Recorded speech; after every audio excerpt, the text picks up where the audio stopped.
Alicante, town by town. Jávea.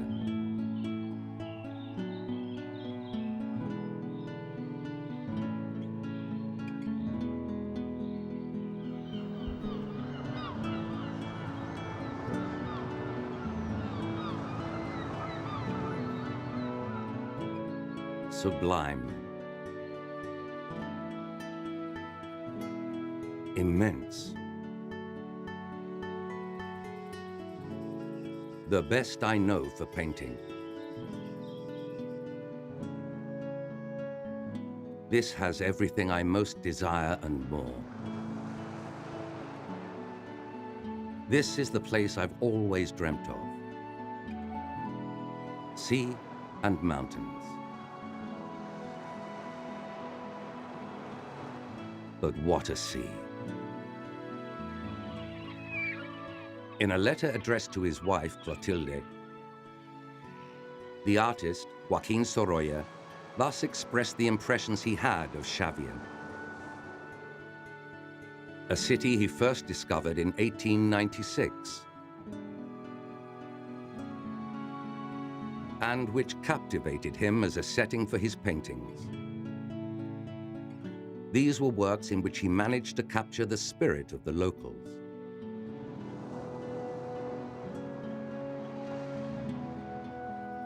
The luminosity of the landscape and the transparency of the seawater that bathed the coast and that lashed the coastal cliffs.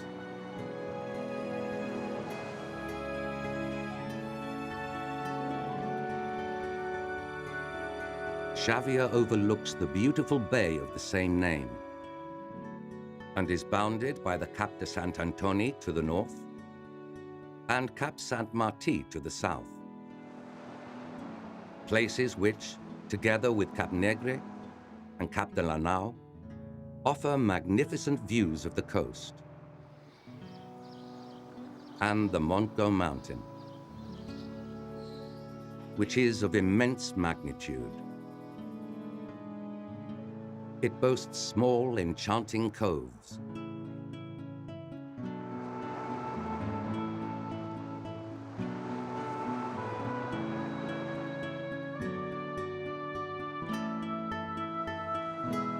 Natural enclaves with clear and transparent water, where rocks and boulders abound.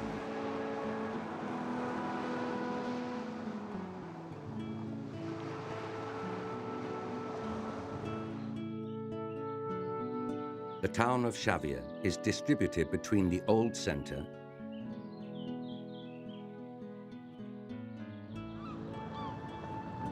the fishing quarter around the port,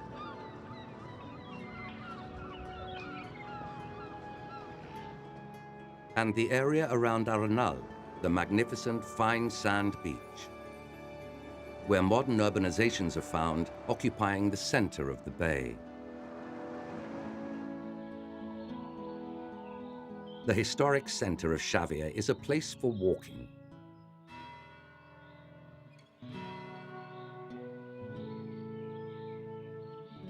To discover the elegance and harmony of its stately homes, built with local sandstone. Within this urban area, the 16th century St. Bartholomew Church fortress stands out. It was a defensive element for the town.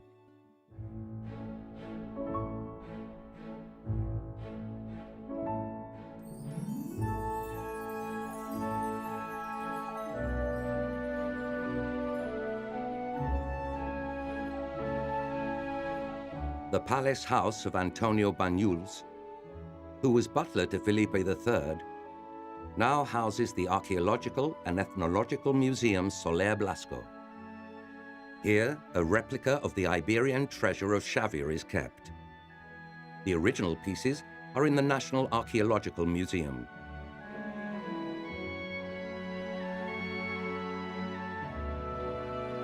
The food market, built in the middle of the last century, is noticeable due to the singularity of its architecture and the large indoor space which defines it. On the south face of Cap de Sant-Antoni, the Duanes de la Mar Marine District is located, which was created around the port and where the fish market stands.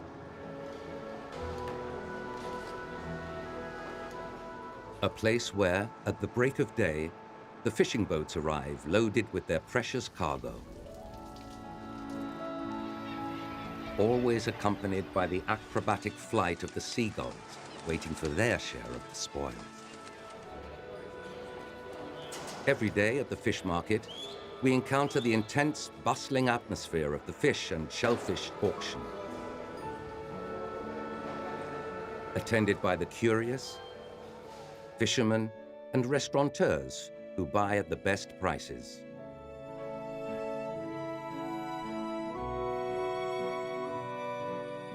Here we also find the modern and vanguard design of the Church of Nuestra Señora de Loreto, the roof of which looks like the keel of a boat.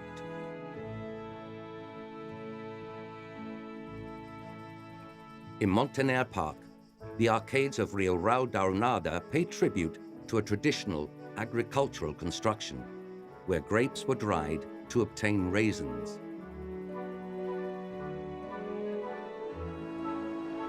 But undoubtedly, the greatest treasure of Jávea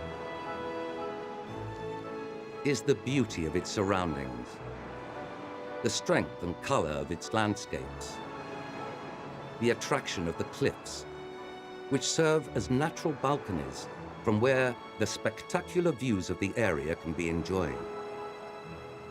In Jávea, there are many of these viewing points. That of Els Molins owes its name to the windmills that were built between the 14th and 18th centuries to grind cereals using wind power.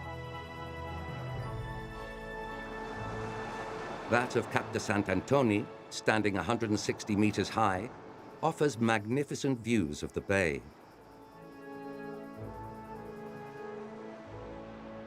Towards the south, we find the viewing points of Punta del Castel, La Sequia de la Noria, Cala Blanca, and that of Caletes.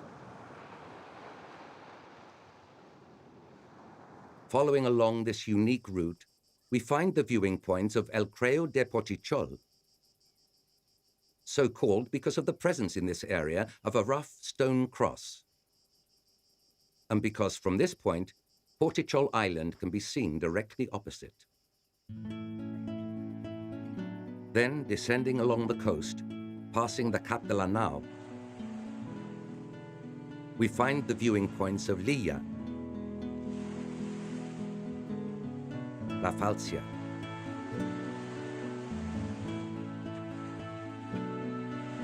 Ambolo, La Granadella. Viewing points that give to the sight images of the sea, making it omnipresent. A natural landscape full of charm that seduced Sorolla and led him to say, a reddish-colored monument. Enormous, immense. It's another marvel. The color of the waters, pure bright green. A colossal emerald.